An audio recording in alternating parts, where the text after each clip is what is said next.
Hey guys, and welcome back to the podcast. Today we're doing Proverbs 5, and for all intents and purposes, I've labeled this one Avoid Sexual Immorality.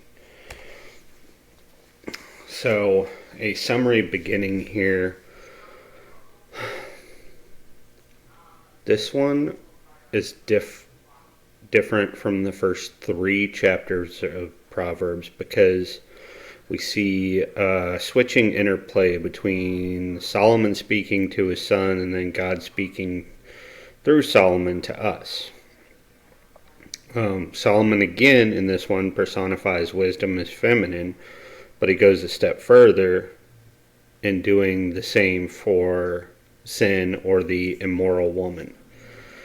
And if we pay close attention, and I'll get to this in the conclusion, we can see hints of this proverb in the writings of Paul, specifically in his epistles later on.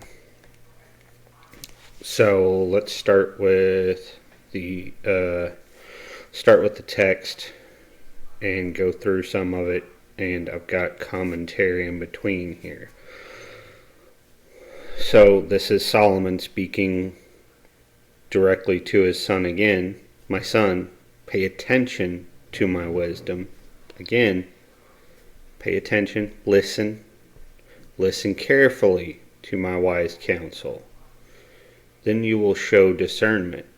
Your lips will express what you've learned. So far we've had pay attention and listen. Sight, keep your sight straight. And now, if you do these, you will show discernment, you'll act it out, and your lips will express what you've learned. So now you'll be able to repeat that to others through discernment. For the lips of an immoral woman are as sweet as honey, and her mouth is smoother than oil. But in the end she is bitter as poison, as dangerous as a double-edged sword. Okay, so here's the part where he actually personifies immorality as a woman. Her feet go down to death. Her steps lead straight to the grave.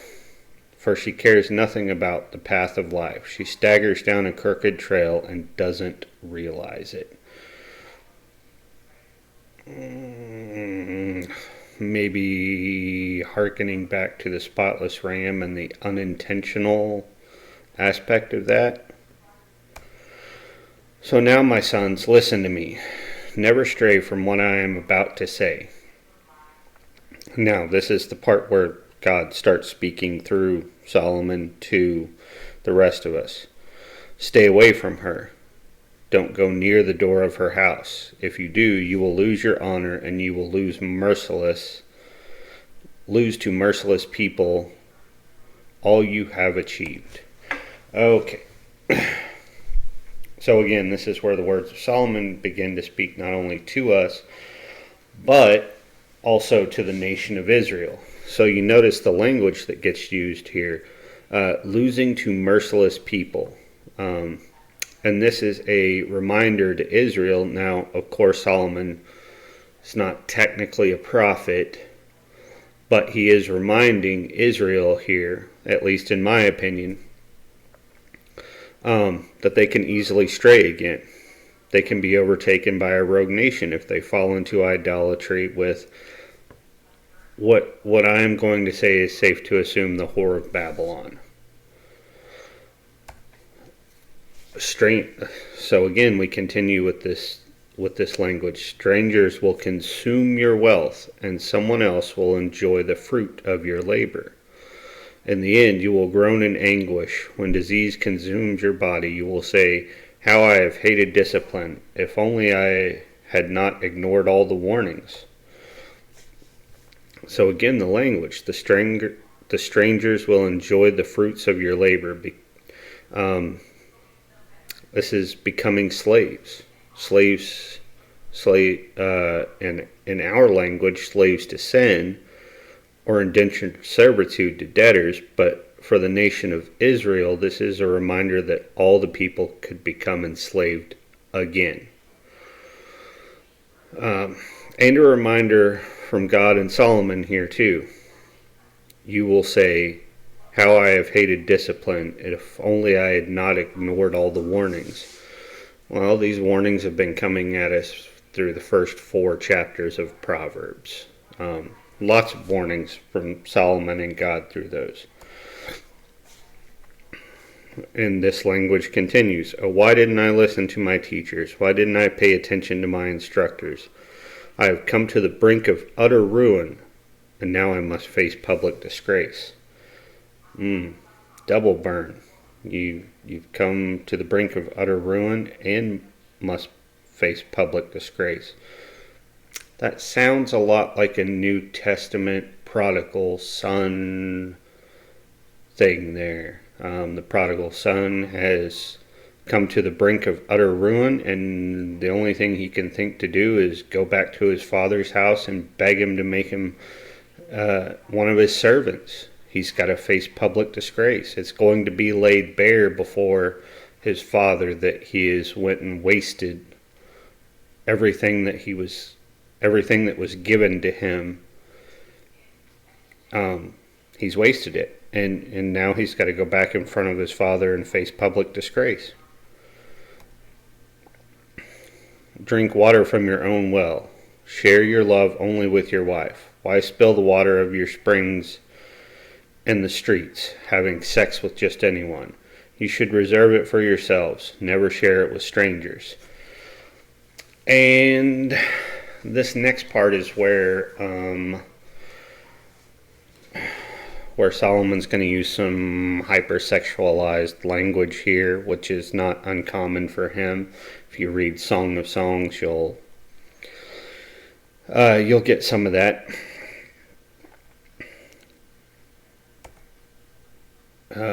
Okay, so a strong rebuke here of not only sexual immorality, but of idolatry as well for Israel.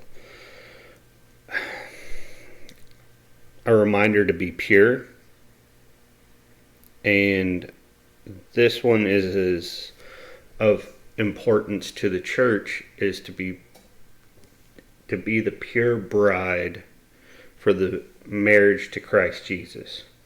I know a lot of times people think sexual immorality only or does either no harm or only harms them and their partner, but it harms the community as well as the individuals involved within it.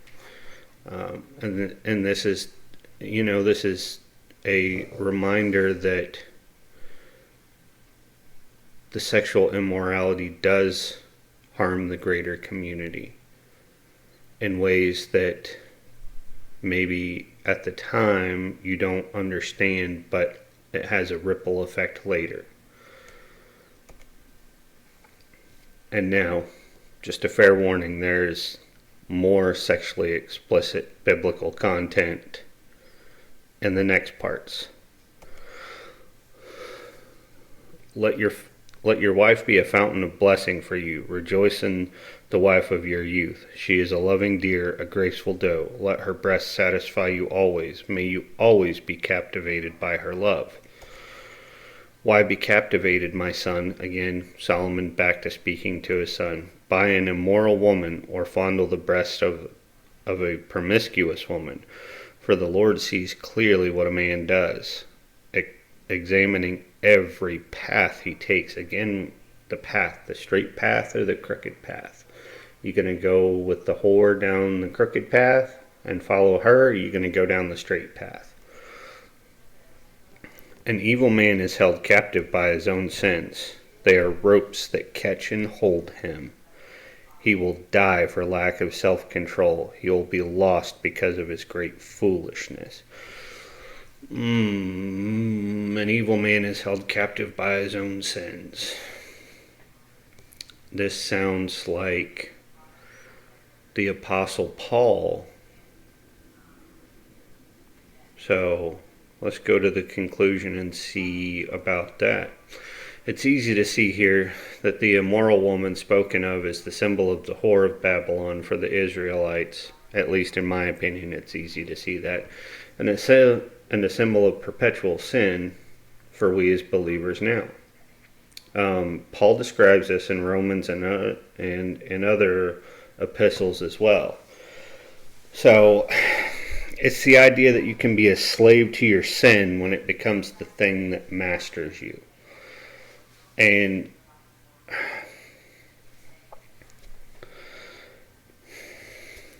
so Solomon's trying to explain it in a way that